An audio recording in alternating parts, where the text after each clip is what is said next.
Part 12, April 20th. Date 5, semen retention. I never really went over the rules from what I'm regulating myself with. So it was like, there was like a no-fap thing that I kind of got the rules from. That kind of really did help me. That I should have kind of seen before. So no porn, no watching anything that's pretty much seductive or provocative. No touching yourself in a sense where you're trying to pleasure yourself down there. Kind of censoring your internet searches in your social media, deleting certain social media that you know that will bring in triggers. Probably doing that same thing in real life in interaction with women or men if you're a woman. Just not being pulled or into lusting over women or men on a daily basis, like walking by them. Basically, like intentionally pulling yourself away from any sexual appealing situation. And just like strictly saying no.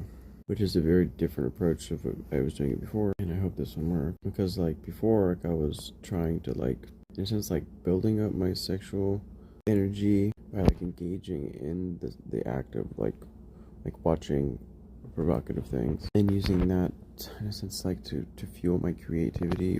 I don't know, looking back, like my whole ideation of that whole situation, what I was doing before, really didn't make sense. Kind of interesting to look back on the situations that you put yourself in and doing things you did. It's like, that, why the fuck was I really doing that? I never really thought about things like that. Like, that was kind of really ridiculous.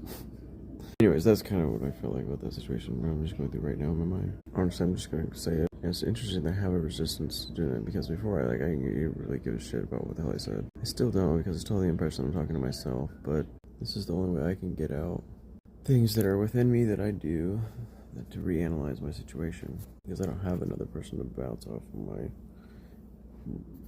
if I didn't have me recording this right now, it's hard to observe myself because we're relying on others to almost do that.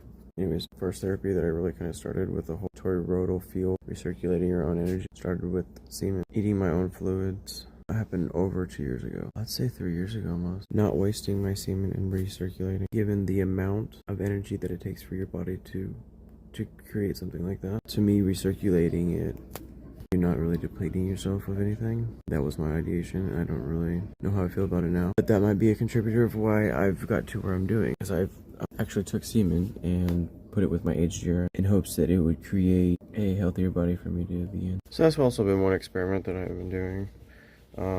Is messing around with semen. Honestly, I'm just really not afraid to do things. You know what I mean?